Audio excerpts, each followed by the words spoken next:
तर पहिला तुम्हाला माहितीये की 40 प्रश्नांचा पहिला विभाग असतो. ते 40 प्रश्न अतिशय सोपे असतात. थोडस तुम्हाला काय करायचे, आकृत्यांच्यात मार्क घालवायचे नाही. या ठिकाणी काल 40 पैकी 40 प्रश्न बरोबर असणारे आज विद्यार्थी होते आपले. अशाच पद्धतीने तुम्ही सुद्धा डोकं जरा लक्षपूर्वक त्या ठिकाणी द्यायचे आणि चुकू नका त्या ठिकाणी.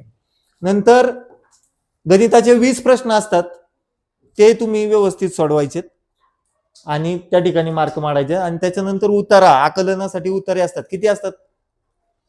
4 उतारे असतात. त्याच्यावरचे प्रश्नांची उत्तरं पण तुम्ही जर बरोबर दिली तर तुम्हाला एक 90च्या पुढे जर तुमचा स्कोर गेला तर तुम्हाला होप्स आहेत त्या ठिकाणी मेरिट मध्ये येण्याचे. ओके, तर आपण स्टार्ट करूया. आज मला पटपट सांगायचंय की हा जो पहिला प्रश्न आहे त्याच्यामध्ये काय केलं जातं, 4 आकृत्या दिलेल्या असतात. त्याच्यापैकी 2 आकृत्या कोणत्या तरी बाबतीत समान आहेत आणि एक आकृती त्यांच्यापासून निराळी आहे. तर त्या निराळ्या आकृतीचं आपल्याला निवड करायची. तर मला सांगा, ही जी आकृती आहे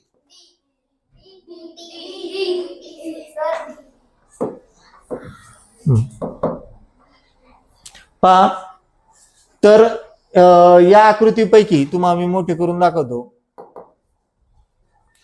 वेगळी कोणती आहे? डी. का बरं? का बरं? हा,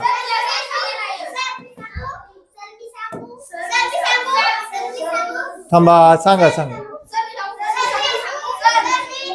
सांगा.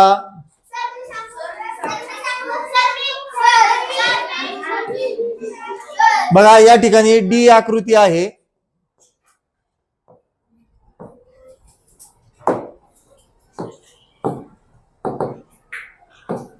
ठीक आहे, डी आकृती झालं. याच्यानंतर याच्यात कोणती वेगळी आहे? का बरं? का कारण सांगा, सांग अनुष्का.